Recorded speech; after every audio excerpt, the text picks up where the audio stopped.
वागीशाद्याः सुमनसः सर्वार्थानामुपक्रमे यं नत्वा कृतकृत्याः स्युः तं नमामि गजाननम्। शरदिन्दुविकास मन्दहासां स्फुरदिन्दीवरलोचनाभिरामां अरविन्द समान सुन्दरास्याम्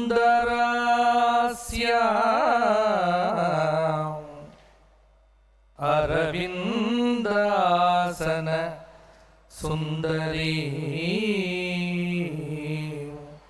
उपासे।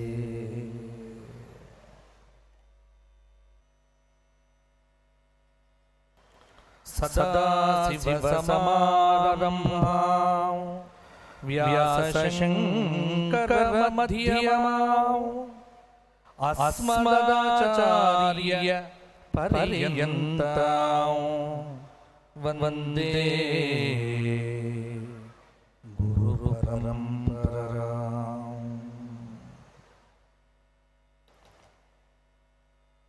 दक्षिणाम्नाय शृंगेरी शारदा पीठाधीश्वरुలు జగద్గురువులు శ్రీ శ్రీ శ్రీ శ్రీ భారతీ తీర్థ మహాస్వాముల వారికి, శ్రీ శ్రీ శ్రీ శ్రీ విభూషేఖర భారతి మహాస్వాముల వారి దివ్య చరణానందములకు అనంతకోటి సాష్టాంగ ప్రణామములు సమర్పణ చేస్తూ అస్మత్ గురు చరణానందాభ్యాం నమః। ధర్మపురి లక్ష్మీ నృసింహ పరబ్రహ్మణే నమో నమః। వేదిక మీద ఆసీనులైనటువంటి పెద్దలు, భద్రాచల శ్రీరామచంద్రమూర్తి యొక్క దివ్య సేవలో నిరంతరం ఆ స్వామి అనుగ్రహానికి పాత్రులవుతున్నటువంటి మా సోదరులు, మిత్రులు, శ్రేయోభిలాషులు, బంధువులు శ్రీ మురళీకృష్ణమాచార్యుల గారికి, అలాగే చాలా రోజుల తర్వాత ఈ వేదిక మీద మరలా కలిసినటువంటి శ్రీ విజయరాఘవాచార్యుల గారికి, వేదిక మీద ఆసీనులైనటువంటి పెద్దలకు అందరికీ కూడా నమస్కారములు తెలియజేస్తూ ఈరోజు ఈ రామాయణ సదస్సు, రామాయణ శంఖారావం ఏదైతే ఉందో, నిజానికి పెద్దల యొక్క తప ఫలం. ఇంత మహత్తరమైనటువంటి నిర్మాణాన్ని, దీనికి మూల సూత్రం శ్రీ నారాయణం నరసింహమూర్తి గారు. వారిని ఒకసారి మనం అందరం కూడా స్మరించుకోవలసినటువంటి అవసరం ఉంది. పెద్దలు ఇప్పుడు చాలా మందికి మన తాత ముత్తాతల పుణ్యం ఏమీ తెలియట్లే, ఎంతసేపు మన గొప్పతనమే. కానీ ఈ రోజున మనం అనుభవిస్తున్నదంతా మన పెద్దలు చేసినటువంటి పుణ్య విశేషమే. మరి వారి కుటుంబం రామచంద్రమూర్తికి అంకితం కావటానికి పునాది వేసినటువంటి నారాయణం నరసింహమూర్తి గారు, వారి అబ్బాయిలు, వారి వంశం అంతా కూడా రామచంద్రమూర్తి యొక్క పరిపూర్ణమైనటువంటి అనుగ్రహానికి చక్కగా పాత్రతను పొంది వంశమంతా ధన్యతను పొంది అనడంలో ఎటువంటి సందేహం కూడా లేదండి. నాకు తెలిసి ఇది మొట్టమొదటి కార్యక్రమం.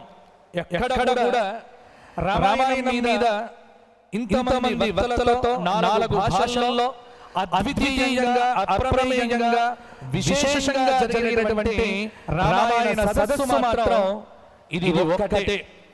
దీన్ని భుజస్కంధాల మీద మోస్తున్నటువంటి పెద్దలు అలాగే చక్రవర్తి గారు ఎంతో శ్రమ పడితే కానీ ఇవాళ మాలాంటి వాళ్ళందరినీ ఇక్కడ తీసుకురావడం అంటే అది చాలా కష్టమైనటువంటి అంశమే. మరి మా మురళి గారు అలాగే చక్రవర్తి గారు వీరందరికీ కూడా ఒకసారి గట్టిగా చప్పట్లతో ఎంచుకున్న అంశం చాలా పెద్ద అంశం. దాన్ని మాకు టీవీలో చెప్పడం అలవాటు కాబట్టి సమయం ఎలా ఇస్తే ఆ ప్రకారంగా వెళ్ళడమే తప్పదు.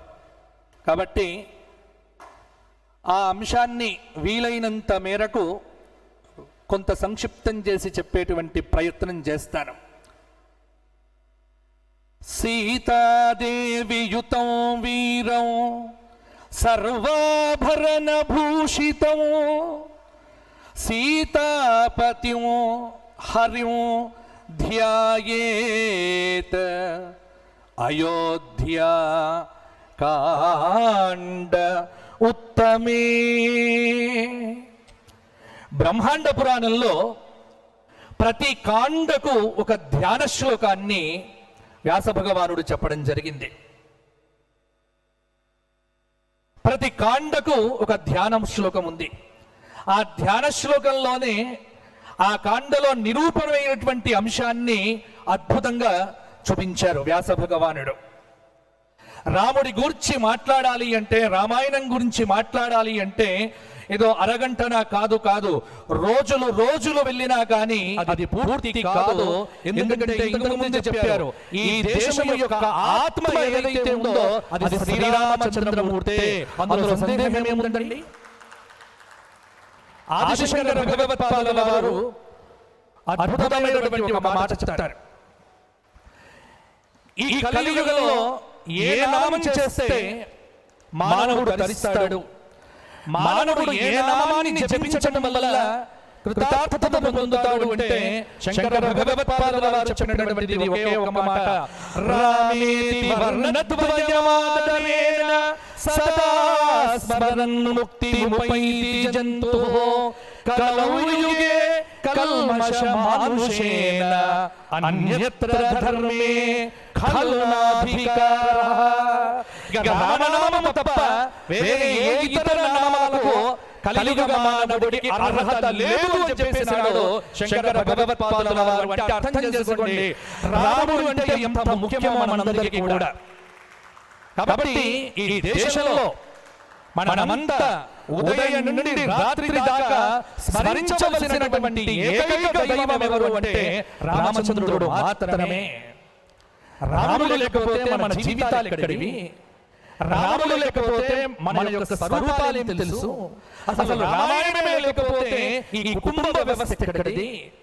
ఇలా ఆలోచన చేస్తే, అందుకేనేమో నేను 18 పురాణాలు చదివితే వ్యాస భగవానులు 18 పురాణముల యందు ప్రతి చోట రామకథనే ప్రధానంగా చూపించినాడు. ప్రతి పురాణంలో రాముడి యొక్క నామం రామచరితం లేక ఏ పురాణం లేదండి. అది విశేషం. ఇక్కడ ఉప పురాణాల యందు నిన్ననే దేవి భాగవతం చెప్పొచ్చా?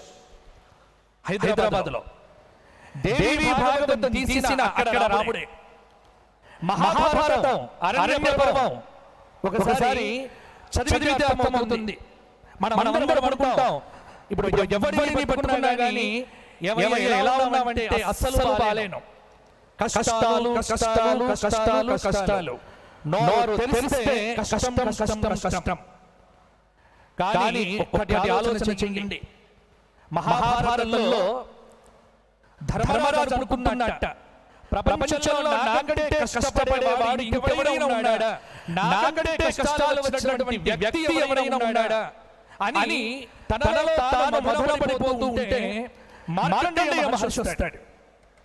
ఏమయ్యా అలా ముఖమంతా దిగాలుగా పెట్టుకొని కూర్చున్నావు అంటే ఒకే మాట అన్నాడు, ప్రపంచంలో కష్టం అంటే నేనయ్యా అన్నాడు.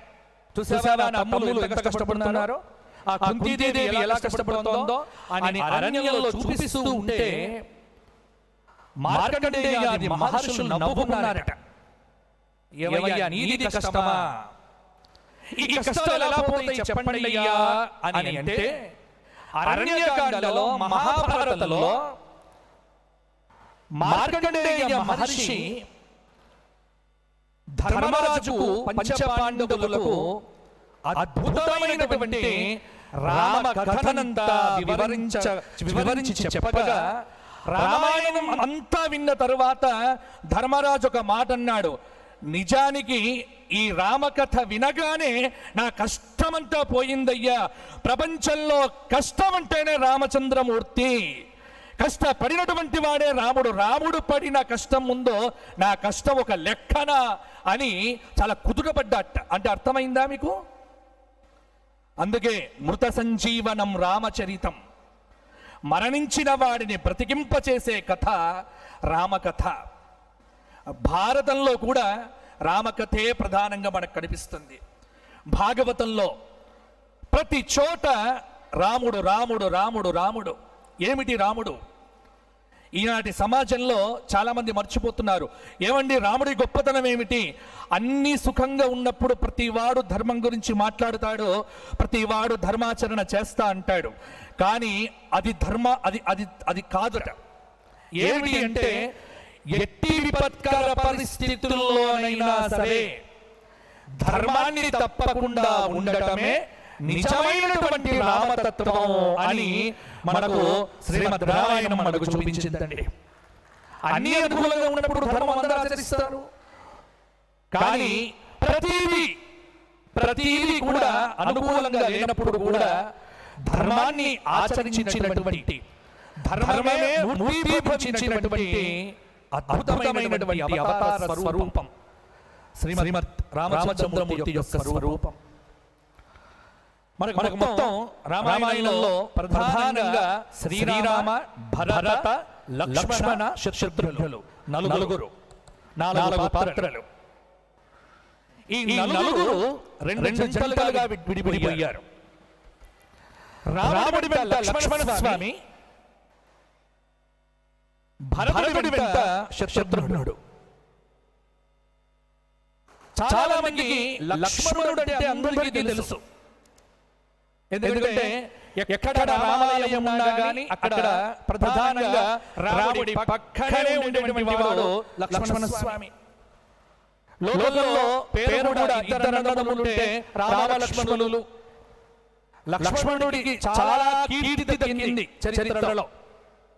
కానీ త్యాగం చేసి అతి తక్కువ పేరు సంపాదించుకున్నటువంటి వాడు ఎవరైనా ఉన్నాడు అంటే ఈనాటి సమాజంలో చాలా మందికి తెలియనటువంటి వ్యక్తి శక్తి రామాయణంలో భరతుడండి. అసలు భరతుడిని మనం పట్టించుకో. 4 విశేషణాలు వాడతాడండి ఎప్పుడు కూడా వాల్మీకి మహర్షి. రాముడి గురించి చెప్పినప్పుడల్లా కొన్ని వందల సార్లు రామ సత్య పరాక్రమః ఒక విశేషణం, లక్ష్మణో లక్ష్మీవర్ధనః ఒక విశేషణం, భరతో భక్తిభరితః ఒక విశేషం, శత్రుఘ్నః నిత్యశత్రుఘ్నః. ఇలా వాడినప్పుడు నలుగురిలో భరతుడి యొక్క కథ ఈ మధ్యకాలంలో మీ అందరికీ తెలుసు కదా. ఏమిటి? ఏదైనా పదవి రావాలి అంటే ఏం చేయాలి? పదవి రావాలి అంటే ఏం చేయాలి? అందరికీ తెలుసు, పాదయాత్ర చేయాలి.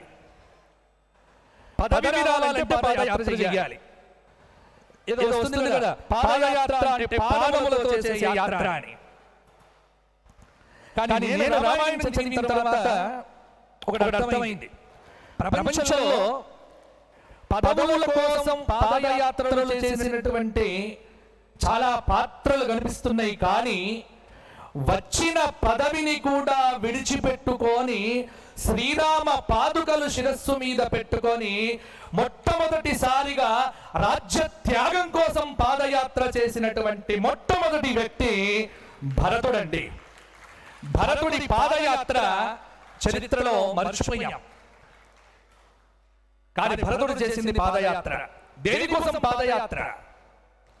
తనకు వచ్చిన రాజ్యాన్ని రాముడికి విడిచిపెట్టినాడు. రామచంద్రమూర్తికి అప్పచెప్పి, అందుకే ఇది చాలా విశేషమైనటువంటి ఘట్టం ఇది. ఎందుకంటే భరతుడి గురించి తెలుసుకోవాలి అంటే అయోధ్యకాండలో చాలా విశేషాలు. శ్రీరామ భరత సంవాదం, సందేహపడటంలో బృహస్పతి ఎవరు అంటే లక్ష్మణస్వామి. సందేహం అంటేనే ఇక్కడ లక్ష్మణుడండి. సైన్యంతో భరతుడు వస్తూ ఉంటే లక్ష్మణుడు వెళ్ళి రామచంద్రమూర్తితో అంటాడు, అదిగో కోవిదార ధ్వజంతో ఆ లక్ష్మణుడు ఆ భరతుడు వస్తున్నాడు, అమ్మా వదనమ్మ నువ్వు లోపలికి వెళ్ళిపో, ఇప్పుడే వాడి అంతు చూస్తా అని అంటే లక్ష్మణస్వామిని అప్పటికప్పుడు నిలదీసి రామచంద్రమూర్తి లక్ష్మణుడి ద్వారా భరతుడి యొక్క వైభవాన్ని అద్భుతంగా చెప్తాడు. అందుకే నేను చెప్తున్నా, ఒక్కసారి చాలామంది బాలకాండ చదవటం ఇష్టమేమో, సుందరకాండ చాలా ఇష్టం, కానీ కుటుంబ విలువలు తెలియాలి అంటే ప్రతి ఒక్కరు కూడా పరిపూర్ణంగా అయోధ్యకాండను అధ్యయనం చేస్తే ఇవాళ విచ్ఛిన్నమవుతున్నటువంటి కుటుంబాలన్నీ బాగుపడతాయండి.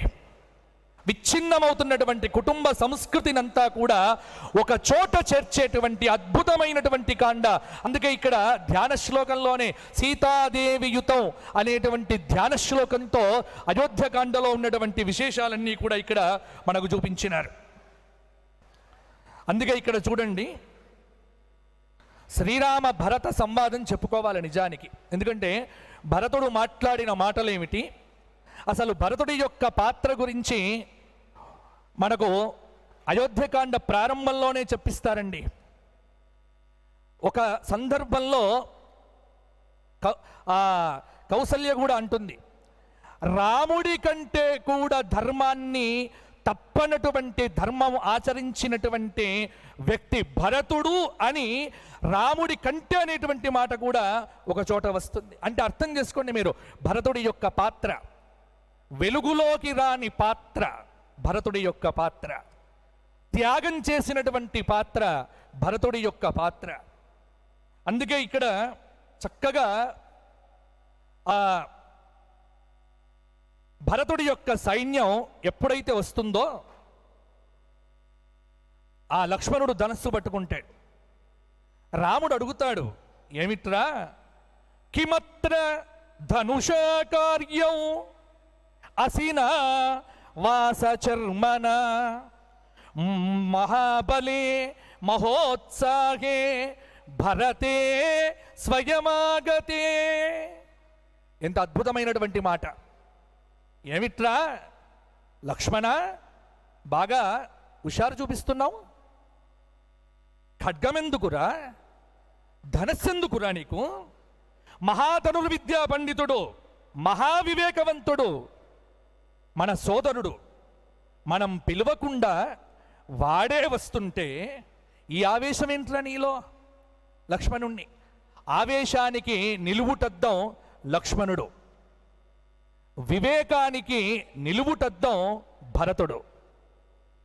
ఆవేశం ఎప్పుడు కూడా అనర్థదాయకమే. అందుకే అతి ఆవేశపరులైనటువంటి ఇద్దరిని వెంటబెట్టుకున్నారు.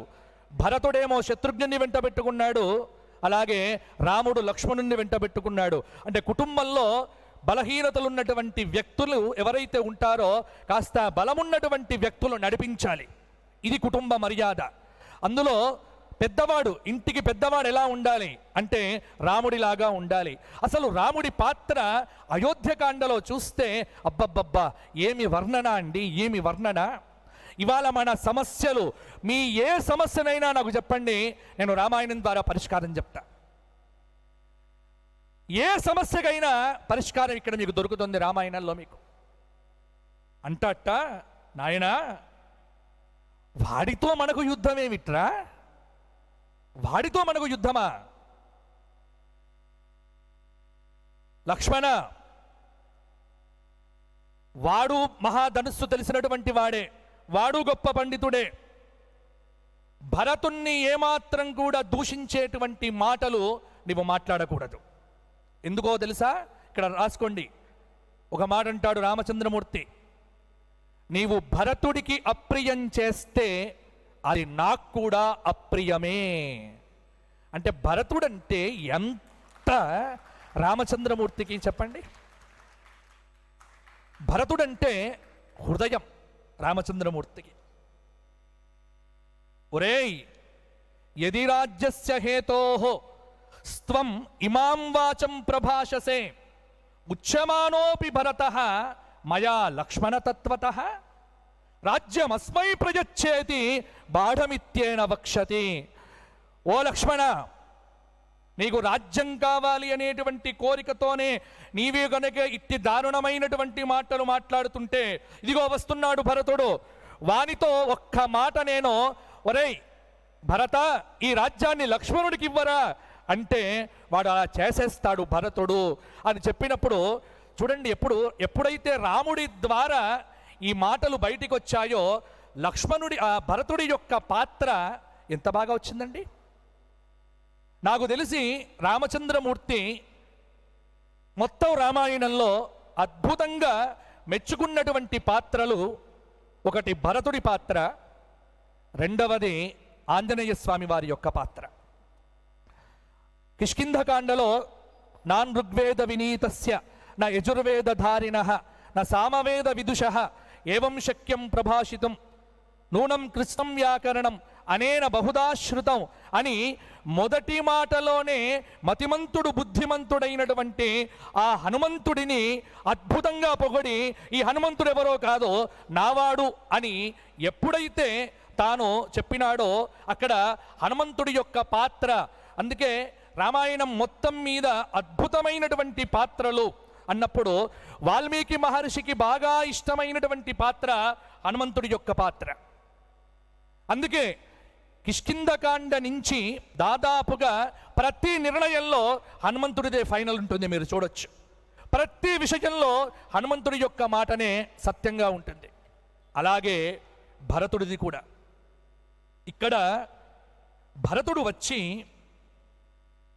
శోకిస్తున్నటువంటి వాడై రామచంద్రమూర్తి యొక్క పాదాల మీద పడ్డప్పుడు ఒక్కసారి మీరు అయోధ్యకాండ చదవండి.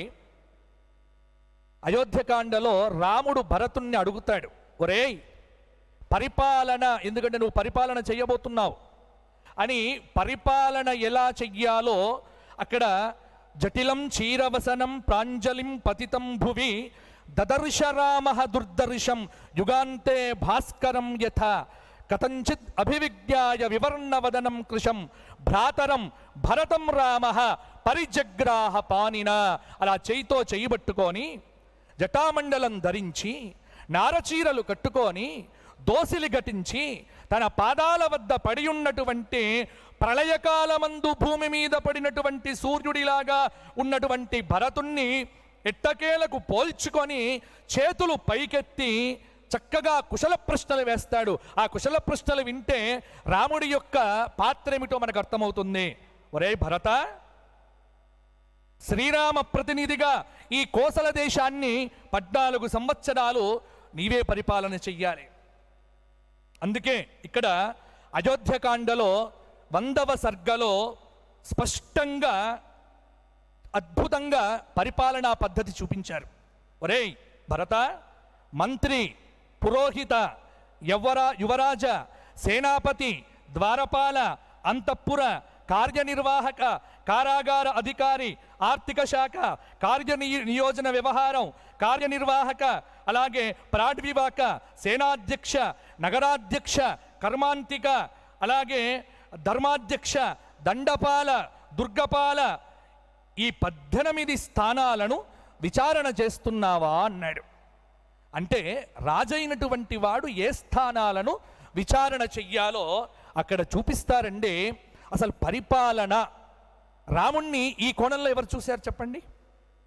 అసలు పరిపాలనా పద్ధతులు ఎన్ని ఉన్నాయి?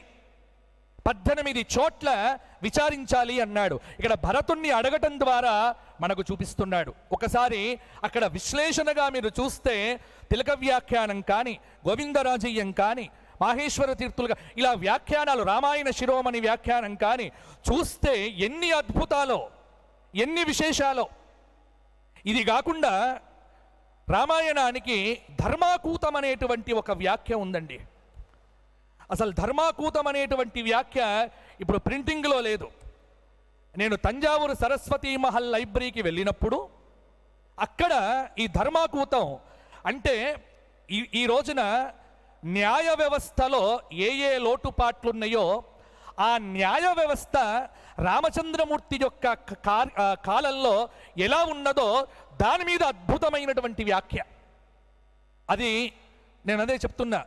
ఇంకా మీకు ఎందుకంటే ఇవాళ అద్భుతమైన రీసెర్చ్ సెంటర్ చూశాను కదా, మీరు రామాయణం మీద వ్యాఖ్యానాలు కావాలి అంటే తంజావూరు సరస్వతీ మహల్ లైబ్రరీకి వెళ్తే అక్కడ ఈ ధర్మాకూతం వ్యాఖ్య చాలా ఉన్నాయి. అంటే మనకు బయట దొరకనటువంటి వ్యాఖ్యానాలు రామాయణానికి సంబంధించినవి ఎన్నో ఉన్నాయి. నేను స్వయంగా తంజావూరు సరస్వతీ మహల్ లైబ్రరీలో 2 రోజులు నేను కూర్చొని చూసా. చాలా అద్భుతమైనటువంటి వ్యాఖ్యానాలు, అవి కూడా తీసుకొచ్చి ఇక్కడ పెట్టాలి. అక్కడికి వెళ్తే మనం జిరాక్స్ తీసుకోవటానికి వీలుగా చాలా అక్కడ సౌకర్యం మనకిస్తారు. ఎందుకంటే రామాయణం ఇవాళ సమాజానికి చాలా అవసరం. ఇలా ఇది కాదు, ఇంకా తర్వాత 15 స్థానాలు విచారణ చెయ్యటం, అలాగే ప్రత్యక్షమే ప్రమాణం అనుకునేటువంటి లోకాయత మతం, శరీరమే ఆత్మ అనుకునేటువంటి చార్వాక మతం, బుద్ధి వరకే విచారణ ముగిసినటువంటి బౌద్ధ జైన మతాలు, అలాగే ఇటువంటి వాటన్నింటినీ జాగ్రత్తగా కనిపెడుతున్నావా అంటే రాముడి కాలంలో కూడా ఇటువంటి మతాలన్నీ ఉన్నాయి. అంటే మతి లేని వాళ్ళు కూడా చాలామంది ఆ కాలంలో ఉన్నారు. ఆ మతి లేనిటువంటి వాళ్ళను కూడా జాగ్రత్తగా చూస్తున్నావా అన్నటువంటి ఆలోచన అక్కడ. ఏం ప్రశ్న అండి చూడండి, దాని మీద రాముడు అడుగుతాడు. ఇవన్నీ అడిగిన తరువాత ఇంకొక మాట, అసలు వ్యవసాయం మీద రాముడికి ఎంత పట్టుంది. భారతదేశం కర్మభూమి, వ్యవసాయాన్ని నిర్లక్ష్యం ఎట్టి పరిస్థితుల్లో చేయకూడదు నాయన. ఒక మాట అంటాడండి అక్కడ 100వ సర్గలో, రైతులను కానీ పాడి పంటలతో జీవించేటువంటి వారి మీద మాత్రము పన్నులు ఎక్కువ వెయ్యకుర నాయనా భరత, జాగ్రత్త అంటాడు. అంటే అర్థం చేసుకోండి, రైతుకు ఏదో ఇవాళ రుణమాఫీ చేశామని వీళ్ళందరూ బల్లలు గుద్దుకుంటున్నారే, ఇవాళ రుణమాఫీలు చేయడం ఏంటండి? మా రామచంద్రమూర్తి ఎప్పుడో 24వ మహాయుగంలోనే ఇవన్నీ చేసేశాడు. మీరు అన్నీ చూడక మీరంతా కూడా విచిత్రంగా చేస్తున్నారు. ఎప్పుడో 24వ మహాయుగం, ఇది 28వ మహాయుగం, గుర్తుపెట్టుకోండి. ఇది 28వ మహాయుగం. 24వ మహాయుగంలో, త్రేతాయుగంలో విలంబినామ సంవత్సర చైత్ర శుద్ధ నవమి రామచంద్రమూర్తి యొక్క ఆవిర్భావం జరిగింది. అంటే 28వ మహాయుగం అంటే 4 మహాయుగాలు. ఒక మహాయుగం అంటే కృత, త్రేత, ద్వాపర, కలి 4 కలిస్తే ఒక మహాయుగం అవుతుంది. ఇటువంటి మహాయుగాలు 71 మహాయుగాలు అయిపోతే ఒక మన్వంతరం అవుతుంది అన్నారు. అటువంటి మన్వంతరాలు 14 మన్వంతరాలు అయితే ఒక అద్భుతమైనటువంటి కల్పం అవుతుంది అన్నారు. ఇప్పుడు 28తమే 28వ మహాయుగంలో 17,28,000 సంవత్సరాల కృతయుగం, అలాగే 12,96,000 సంవత్సరాల త్రేతాయుగం, 8,64,000 సంవత్సరాల ద్వాపర యుగం, గడిచిపోయి 4,32,000 సంవత్సరాలు కలిగినటువంటి కలియుగంలో 5,125వ సంవత్సరమైనటువంటి క్రోధినామ సంవత్సరంలో భాద్రపద మాసంలో ఇవాళ ఏకాదశి రోజున, కృష్ణపక్ష ఏకాదశి రోజున ఇప్పుడు మనం ఉన్నాం. ఇదంతా అద్భుతమైనటువంటి లెక్క. మరి ఎన్ని యుగాలు గడిచినా ధర్మం ఎప్పుడు మారలే. మారిస్తే మారేది ధర్మం కాదండి. అందుకే నేను పొద్దున విన్న ఉపన్యాసంలో ఏమిటి చాలా బాగా చెప్పారు బెంగళూరు వారు. అంటే రామాయణంలో సైంటిఫిక్ ఎలా ఉంది అనేది ఒకటి గుర్తుపెట్టుకోండి. వ్యాసవాంగ్మయం కానీ వాల్మీకి వాంగ్మయం కానీ ఈ 2 వాంగ్మయాల్లో మీరు ఏది వెతికితే అది కనిపిస్తుంది. కానీ ఇక్కడ అందరూ పిల్లలే ఉన్నారు మొత్తం మంది. ఒక్క మాట నేను చెప్తున్నా, సైంటిఫిక్ రీజన్స్తో మన శాస్త్ర గ్రంథాలను మీరు చదవడం మొదలు పెడితే ఖచ్చితంగా తప్పటడుగు వేస్తారు. ఎప్పుడు కూడా సైంటిఫిక్ రీజన్స్ అక్కరలే. నా రాముణ్ణి చూపించుకోవటానికి నాకు సైంటిఫిక్ రీజన్ అక్కర్లేదు, నా కృష్ణుణ్ణి చూపించుకోవటానికి నాకు సైంటిఫిక్ రీజన్ అక్కరలేదు. ఎందుకంటే నాకు వీటన్నింటికంటే విశ్వాసమే నాకు గొప్పది. మా తాత పూజించాడు, అలాగే మా ముత్తాత పూజించాడు, మా నాన్న పూజించాడు అని మా నాన్న పెట్టుకున్నాడు, మా నాన్న పెట్టుకున్నాడని నేను పెట్టుకున్నా. నాకు పుట్టావు కాబట్టి వెధవా నువ్వు పెట్టుకో అంతే. డిక్టేటర్షిప్ ధర్మ విషయంలో ఖచ్చితంగా నియంతృత్వం కావాలి. ఇవాళటి సమాజానికి ధర్మ విషయంలో ఖచ్చితంగా నియంతృత్వ ధోరణి, మిగతా మతాల్లో నియంతృత్వ ధోరణి ఉంది కాబట్టే వాళ్ళు అలా ఉండగలుగుతున్నారు. హిందూ ధర్మంలో కాస్త పట్టు తప్పింది కాబట్టి ఇవాళ కాస్త ఎంటెక్ చదివితే ఈ విధవ మనను మాట్లాడతాడు, ఇంట్లోనే మాట్లాడతాడు. ఇంట్లోనే మనకు ప్రతిపక్షాలు ఉంటాయి, ఇంట్లోనే విపక్షాలు ఉంటాయి. ముందు ఇంట్లో ఉన్న విపక్షాలను స్వపక్షంగా మార్చుకొని ఆ తర్వాత బయట సమాజంలో ఉన్నటువంటి వాళ్ళ మీదికి వెళ్దాం మనం అందరం కూడా. కాబట్టి గుర్తుపెట్టుకోండి, ఈ సైంటిఫిక్ రీజన్లో ఇవి వెతుకుడు కాదు. రాముణ్ణి నేను పూజ చేస్తున్నా అంటే నువ్వు పూజ చేయి, చేస్తేనే నా ఆస్తి తర్వాత నీకు వస్తుంది, లేకపోతే నీ చావు నువ్వు చావు, నాది నేను చేస్తా, అయిపోయి. లేకపోతే ధర్మం ఎలా నిలుస్తుందండి? వారసత్వంగా రావాలి కదా ధర్మం. కాబట్టి ధర్మ విషయంలో ఇక్కడ చూపిస్తాడు. అలాగే ఒక మాట అంటాడు, ఏమిటి నాయన, రాజుకు సప్తవ్యసనాలు ఉండకూడదు. భరత, సప్తవ్యసనాలు లేవు కదా. సాపత్నం వస్తుజం స్త్రీజం వాగ్జాతం అపరాధజం వైరప్రభేద నిపుణై వైరం పంచవిధం స్మృతం సామదానంచ భేదశ్చ దండశ్చేతి చతుర్విధ స్వామ్యామాత్రాక్ష రాష్ట్రంచ దుర్గం కోశం బలం సుహృతో పరస్పరో కారీతం రాజ్యం సప్తాంగముచ్యతే అని కామందకుడు రాస్తాడు. ఈ వ్యసనములు ఏవి కూడా నీ దగ్గర లేవు కదా. అంటే రాజైనటువంటి వాడు ఎలా ఉండాలి? ఇవన్నీ విన్న తరువాత చాలా ఆనందపడతాడు. భరతుడు అన్ని సమాధానాలు చెప్పిన తరువాత అప్పుడు రాముడికి భరతుడికి మధ్య ఒక సంవాదం మొదలవుతుంది. భరతుడు ఏమంటాడు అంటే ఒక మాట అంటాడు, రామా, సాంత్విత మామిక మాత దత్తం రాజ్యమిదం మమ తద్దదామి తవైవాహం భుంక్ష్వరాజ్యం అకంటకం. అన్నా, మా తల్లి కోరిన రాజ్యాన్ని వదిలి నీవు వనవాసి అయి అరణ్యానికి రావటం వల్ల రాజుగారి మాట చెల్లించబడ్డది. ఆ రాజ్యము నాకు ఇచ్చినది పితృవాక్య పరిపాలనం కూడా అయిపోయింది. అది నేను నీకు మరల ఇస్తున్నాను, నీవు ఈ రాజ్యాన్ని స్వీకరించు.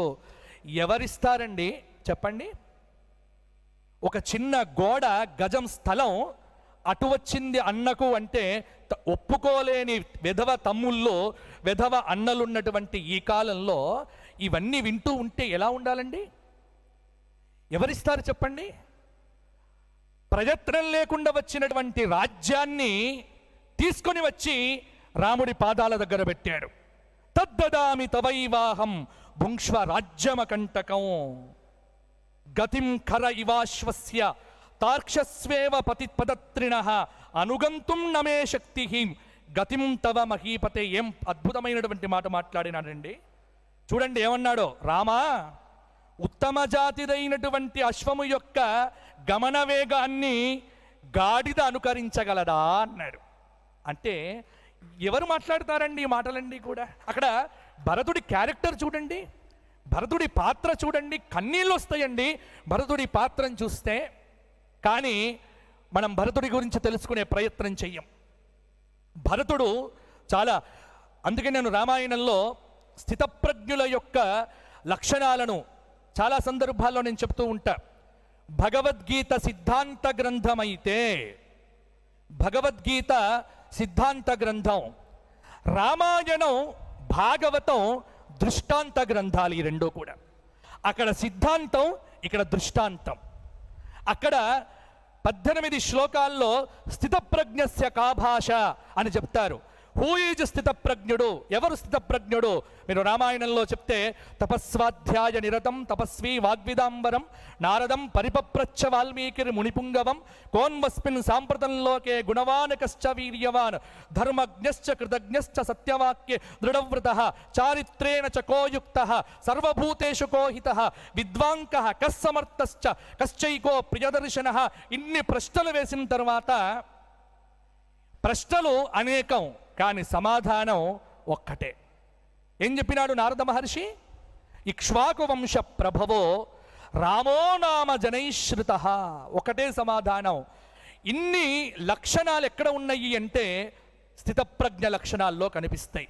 అందుకే రామాయణంలో స్థితప్రజ్ఞత కలిగినటువంటి మొదటి పాత్ర రామచంద్రమూర్తి యొక్క పాత్ర అయితే, అటువంటి స్థితప్రజ్ఞత కలిగినటువంటి రెండవ పాత్ర ఏదైతే ఉందో ఆ రెండవ పాత్రనే మహానుభావుడైనటువంటి భరతుడి యొక్క పాత్ర.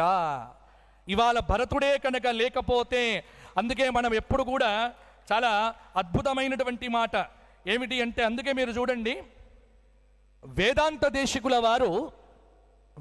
దేశికుల వారు పాదుకా సహస్రమని అద్భుతమైనటువంటి ఒక స్తుతి చేసినారు. ఈ పాదుకా సహస్రం ఆరంభంలోనే, గ్రంథ ఆరంభంలోనే వేదాంత దేశికుల వారు ఒక మాట అన్నారు. భరతాయ పరం నమోస్తు తస్మై, భరతాయ పరం నమోస్తు తస్మై, ప్రథమ ఉదాహరణాయ భక్తి భాజాం యదుపజ్ఞమశేషతః పృథివ్యాం ప్రథితో రాఘవ పాదుకా ప్రభావ. ఎంత అద్భుతమైనటువంటి మాట చూడండి. ఎవని యొక్క ఉపజ్ఞ వల్ల శ్రీరామ పాదుకా ప్రభావము ప్రపంచమంతటా ఉదాహరింపతగినది అయిందో అట్టి భరతుడికి నమస్కారము. భరతుడు లేకపోతే ఇవాళ రామ పాదుకలకు తెలుస్తాయా? ఇంకో అద్భుతమైనటువంటి మాట మాట్లాడినాడు వేదాంత దేశికుల వారే. ఏమని అంటే, వర్షాని తాని వృషలో నతపాంసి తేపే బాలో న కశ్చిదపి మృత్యువశం జగామ రాజ్యే తవాంబ రఘుపుంగవ పాదరక్షే నైవాపరం ప్రతివిధేయమభూత్ ప్రసక్తం. ఒక మాట అంటాడు, రామా నీవు పరిపాలించిన దానికంటే నీ పాదుకలు పరిపాలించిన పరిపాలనే అద్భుతమయ్యా అన్నాడు. అంటే ఈ దేశం ఎంత గొప్పది చూడండి.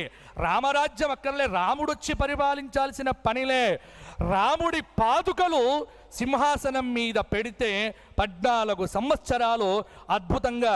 అందుకే అయోధ్య, మధుర, మాయా, కాశీ, కాంచి, అవంతిక, పురీ, ద్వారవతి చైవ సప్తైతే మోక్షదాయక. మొదటి మోక్షధామమే అయోధ్య. ఎందుకయింది అంటే రామచంద్రమూర్తి ఇక్కడ అడుగు పెట్టినాడు కాబట్టే. అందుకే రాముడు ఈ దేశాన్ని పాలించాల్సింది కాదు, రాముడి కంటే ముందుగానే ఈ దేశాన్ని మా రాముడు వేసుకున్నటువంటి పాదరక్షలే చక్కగా పరిపాలన చేశాయి. కాబట్టి రాముడిలో శక్తి కాదయ్యా, రాముడు వేసుకున్న పాదరక్షలకే అంత శక్తి ఉంటే ఇక రాముడి శక్తి గురించి మనం ఏమైనా మాట్లాడగలమా చెప్పండి?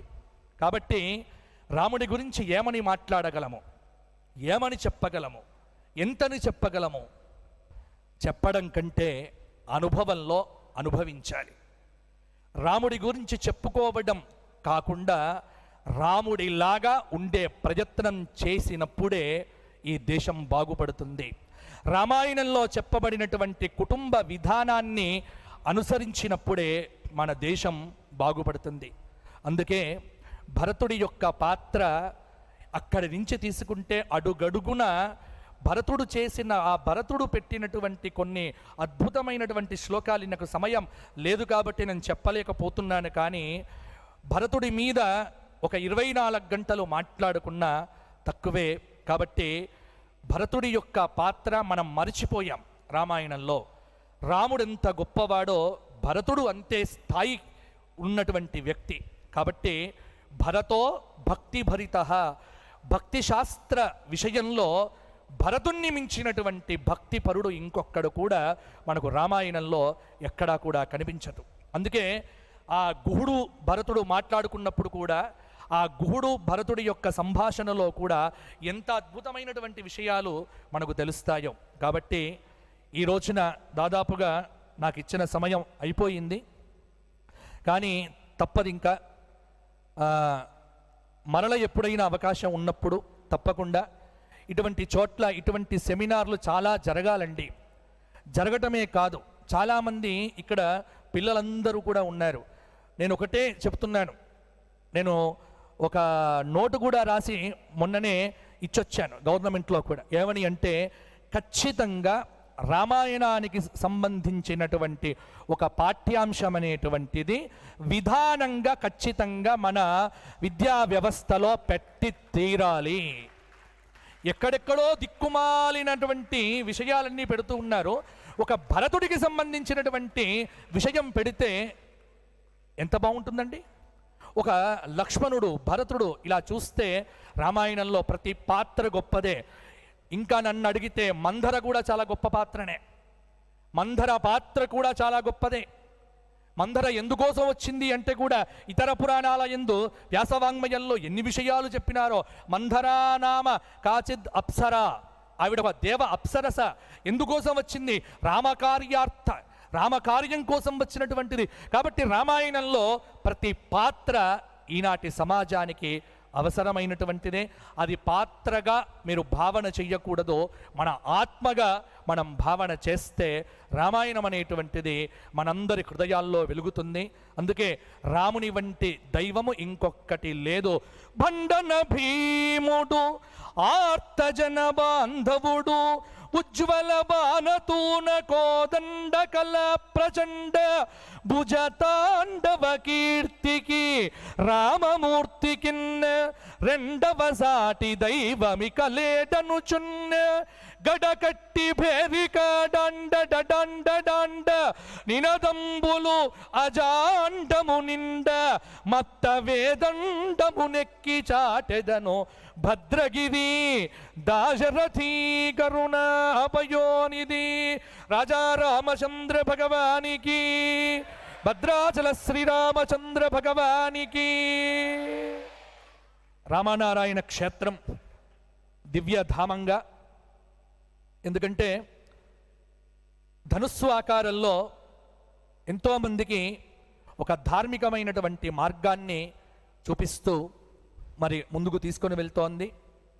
కాబట్టి ఇంతటి అద్భుతమైనటువంటి, ఎప్పుడు కూడా మనం ఏం చెయ్యాలి అంటే వ్యవస్థ చెయ్యాలి. వ్యక్తి ఎప్పుడు ముఖ్యం కాదండి, వ్యవస్థ ముఖ్యం. వ్యక్తులు పోతారు, వ్యక్తులందరూ పోయేవాళ్ళే, కానీ వ్యవస్థ నిలబడుతుంది. అందుకే వ్యక్తి ఎప్పుడు కూడా వ్యక్తి తాపత్రయం లేక వ్యవస్థను గనక పదిలంగా చేస్తే అవస్థ లేని వ్యవస్థ ఏర్పాటు చెయ్యాలి. కాబట్టి నరసింహమూర్తి గారి సంకల్పం, వారి కొడుకులందరూ కూడా, కోడళ్ళు, కొడుకులు, వారి కుటుంబం అంతా కూడా మరి దీనికి ధారపోశారు. ఇది భవిష్యత్తు తరాలకు మరి నారాయణం కుటుంబం వారిచ్చినటువంటి అద్భుతమైనటువంటి సేవా కానుక అని చెప్పవచ్చు. వారి కుటుంబము సీతా లక్ష్మణ భరత శత్రుఘ్న హనుమత్ సమేత రామచంద్రమూర్తి యొక్క దివ్యమైనటువంటి కటాక్షముతో అద్భుతంగా వారి వంశాభివృద్ధి జరగాలి అని, రామభక్తులంతా వారి వంశంలోనే పుట్టాలి అని, వారి ద్వారా రామాయణం ఇంకా అద్భుతంగా, ఒక్క రామాయణమే కాదు, ఎందుకంటే నేను చెప్పాను కదా 18 పురాణాల్లో ఏ పురాణమైనా తివ్వండి మీకు రామాయణం ఉంది. కాబట్టి రామనారాయణ కేంద్రం అనేటువంటిది 18 పురాణాల కేంద్రంగా రామతత్వాన్ని భవిష్యత్ తరాలకు ప్రసాదించేటువంటి ఒక దివ్యమైనటువంటి విశ్వవిద్యాలయంగా మారాలి అని నేను ఆకాంక్షిస్తూ మీ అందరికీ శతకోటి ధన్యవాదాలు తెలియజేస్తూ నా ఉపన్యాసాన్ని ముగిస్తున్నాను. అందరూ చెప్పండి, జై శ్రీరామ్, జై శ్రీరామ్, జై శ్రీరామ్. ఒకటి గుర్తుపెట్టుకోండి, ఉదయం లేవగానే హాయ్, గుడ్ మార్నింగ్, తిన్నావా, పడుకున్నావా, లేచావా, ఈ వాట్సాప్ సంభాషణలన్నీ ఉన్నాయే, ఇవి కాదు. ఇంకా టర్మినాలజీ వచ్చింది, ఏమిటి అంటే సోషల్ మీడియా టర్మినాలజీ, దిక్కుమాలిన టర్మినాలజీ ఒకటి వచ్చింది. ఇవన్నీ పక్కన పెట్టి పలకరింపు ఎలా ఉండాలి అంటే ఒకటే పలకరింపు, ఉదయం నుంచి రాత్రి దాకా. లేచావా, గుడ్ మార్నింగ్ ఒక్కరలే, జై శ్రీరామ్. జై శ్రీరామ్, జై శ్రీరామ్, జై శ్రీరామ్. ప్రతి మాటకు జై శ్రీరామ్ ఈ ఒక్కటి మన శ్వాసగా మారిపోతే మనం ఖచ్చితంగా రామానుగ్రహానికి పాత్రులమవుతాం. కాబట్టి మనందరి శ్వాస ధ్యాస అన్నీ కూడా సర్వము రామచంద్రుడు కావాలి అని కోరుకుంటూ అందరూ ఒకసారి గట్టిగా చెప్పండి, జై శ్రీరామ్. భారత్ మాతాకి, భారత్ మాతాకి, భారత్ మాతాకి. ధర్మస్య విజయోస్తు అధర్మస్య నాశోస్తు ప్రాణిషు సద్భావన అస్తు విశ్వస్య కళ్యాణమస్తు. గోమాతాకి, గోమాతాకి, గోమాతాకి. అనాయాసేన మరణం వినా దైన్యేన జీవనం దేహిమే కృపయా శంభో త్వయి భక్తిం అచంచలాం. నీ పాద కమల సేవయు నీ పాదార్చకులతోడి నెయ్యమును నితాంత అపార భూతదయయును తాపసమందార నాకు దయసేయగదే.